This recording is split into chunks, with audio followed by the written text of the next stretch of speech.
us is Palace Press Officer Undersecretary Claire Castro. Good morning and welcome to the program. Thanks again for joining us, Yusek. Yes, good morning, Angela. Good morning, Diego. Yusek, Merry Christmas ulit. Thank you for joining us finally. Okay. At saka lang masabi ko lang tatlong Castro na sa airing. Oo nga, no?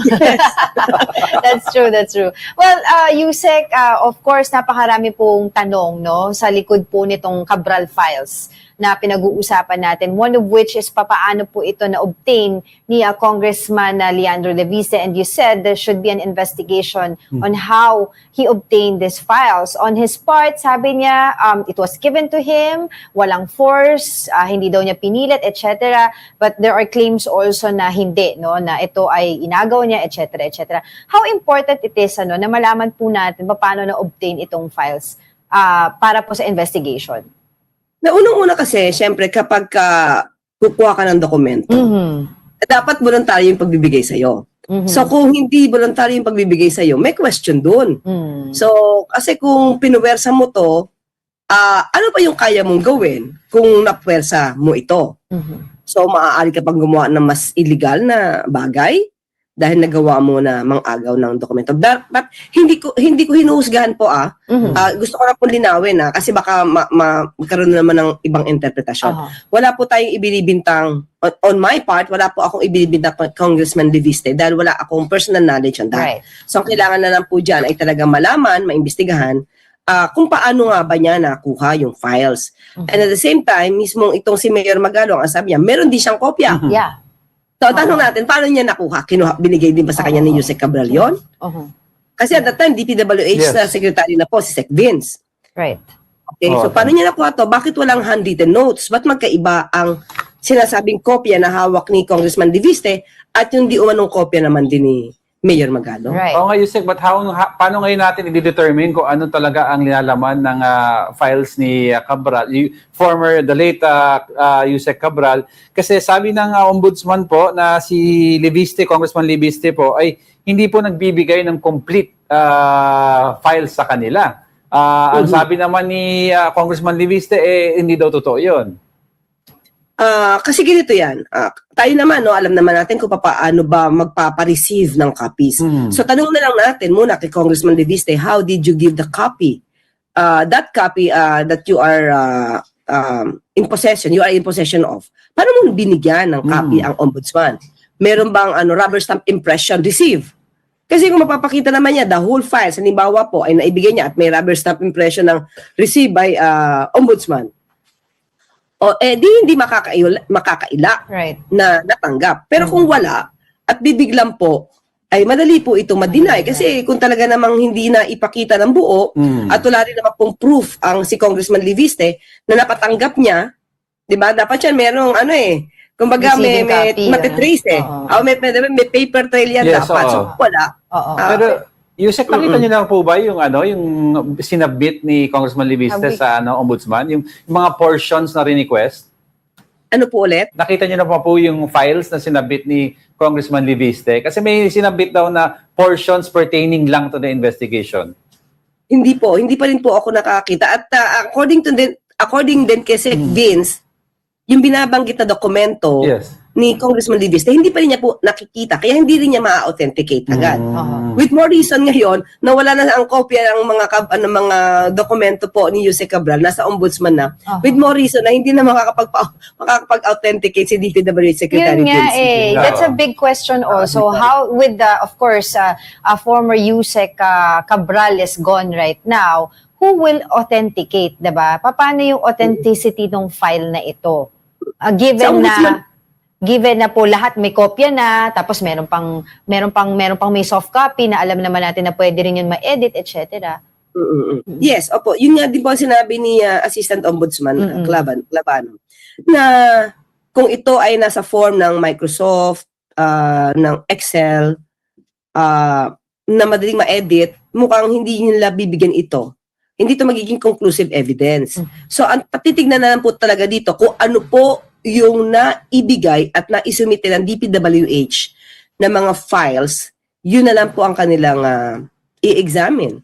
So kung wala doon, yung kopya po pinapakita po ni Congressman Leviste, mukhang magiging questionable po yun. Okay, kasama po dito sa mga allegations sa listahan na to ay cabinet level budget insertions, no? In fact, when I interviewed Congressman Leviste last week, if I'm not mistaken, isa po sa mga nasabi niya ay yung pangalan ni E.S. Bersamin, Amina Pangandaman, and when I talked to Congressman Antonio Tino naman, sinasabi niya na parang may pagsasala daw, no, sa bahagi ng palas pagdating sa investigasyon nga dito because involved yung mga former cabinet members. What do you have to say to that, Yusek? Paano pagsasala? Oh, kasi hindi daw, wala daw investigasyon on the side of sila E.S. Bersamin and sila Amina Pangandaman because isa po sila doon sa mga dinidiin ngayon po doon sa mga budget insertions. Baka po nakakalimutan nila na ang Pangulo naman po, hindi naman po siya mismo nag-iimbestiga.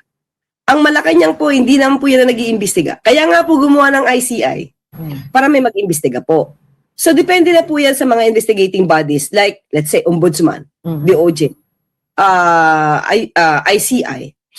Kung nandiyan na po yung information about the alleged allocations ng mga CABSECs, let the investigating bodies do the job. So, ito naman po problema sa iba natin mga kababayan eh.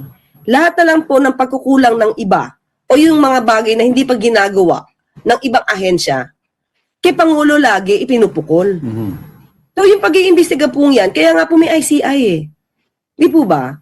So, kung meron pong complaints yung iba, at sinasabi pong merong allocations ang cabinet secretaries at nakita nilang may anomalya, dapat may anomalya po, hindi lang po name dropping.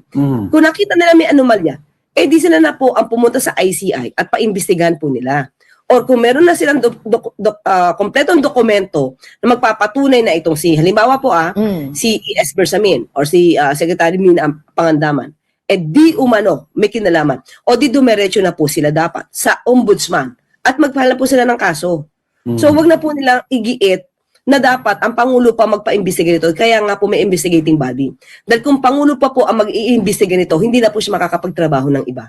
So wag na po natin, ang problema sa kanila, basta maipasok lang po at sisihin ng Pangulo sa mga bagay-bagay na meron naman po mga ahensya dapat gumagawa ng trabaho. Oo nga, Yusek, isang pagsisisi po sa Pangulo ay puro dilis lang daw ang nadidiin ngayon at wala daw tilapia at lampas na daw ng Christmas. Ano po ang masasabi niyo doon, Yusek? Dilis po ba ang Diskaya? Dilis po ba si Saldico na ngayon ay nagtatago? Hindi po yata dilis yun. So, ito muli, ang Pangulo, ang DPWH, at ang ICI po, ang ICI ay nagrekomenda na po ng mga kaso na siyang iimbestiga ng ombudsman. Ang DPWH, nagsampa diretso po sa ombudsman ng kaso. So, ang lahat pong ito po, Angela and Diego, ang daming naiinip. Tingin ko ito is just a propaganda against the president.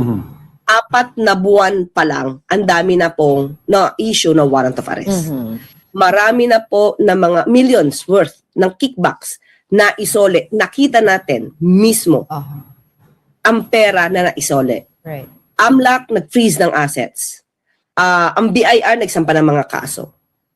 Ang dami nagtatago, ang dami nakulong. Maraming hindi naging merry ang Christmas.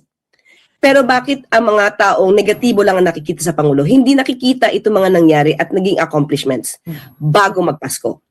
Yun nga po, kaya lang kasi Yusek, there was a promise nga po, December 15 or bago magpasko, may mga makukulong, pero yung mga nakukulong daw po, ayun nga po, tulad ng banggit ni Diego, ay of course, yes, there's Diskaya, may mga warrant of arrest against Zaldico, pero more on ng mga low-level officials lang daw po, no? Of course, a lot of people are asking saan yung mga may mga malalaking pangalan, no, na nadadawit dito sa maanumalyang flood control projects based on the promise of the president. So, doon po sila kumukuha ng hugot. Ang promise ng Pangulo ay sa kanya mga nabanggit na pangalan. Sa report, sana ma-recall nyo. Sa report ng Pangulo, marami siya sa nabanggit na pangalan na magiging hindi merry ang Christmas. Okay? So, ito lahat nagawa naman ng Pangulo sa 4 na buwan. Sabi nga natin, kung ikukumpara natin sa 6 na taon na nakaraang administrasyon, ni walang kickbacks, kahit may ghost projects na inamin ng year 2020, wala itong napakulong, walang kickbacks na naisole, 6 na taon hindi sila nainip. 4 na buwan na iinip na sila. And at the same time, ang nangako na may senador na makukulong ay si Ombudsman Boying. At yan naman po ay kanilang inaasikaso dahil kinokompleto ang ebidensya. Mahirap po kasi magpakulong tapos biglang mawawala dahil kulang ang ebidensya. So, still ang Pangulo kailangan ayusin, kumpleto ang dokumento, pero dapat due process pa rin. Pero still, sabi nga natin, sa 6 na buwan, may nakulong na po. Meron pong nagtatago. May mga passport na na-cancel. So, abangan na lang po natin kung ano pa po ang maaaring gawin ng Ombudsman dahil sa parte po ng DPWH, nakapagsampa na po sila ng mga kaso. Even the CICI ay nakapag-recommenda na po ng kaso sa Ombudsman at sa DOJ. Yusek, ang isang tumutulig sa pusa Pangulo, of course, alam natin, si VP Sara, no? Yung matanong ko po, may nasabi rin daw kayo sa kanya na hindi maganda at may threat daw ng disbarment po sa inyo. Ano po mensahe nyo doon, Yusek? Chucky daw, you said Chucky. Ano ba hindi ko nasabing hindi maganda? said Sabi nyo Chucky. daw po, Chucky. Pag Wala kasi nagagalit. natin Chucky. Hindi, wala ba? Wala ba? Wala ba? Picture lang. Picture lang. Hindi, kasi, okay, meron tong kung, di ba? Okay, the reason why nasabi natin yan, at the time na, nung tinanong siya na, mababati niyo ba ang Pangulo sa Pasko? So, sumimangot siya agad. Yeah. And then sabi niya, bakit mababago ba yung ugali niya kung babatiin ko siya ng Pasko? So, dapat, tignan muna, nung nagsasabi, kung ako i-disbar, tignan muna nila saan ang galing. Saan nagmula, kung ba't nasabi natin yon.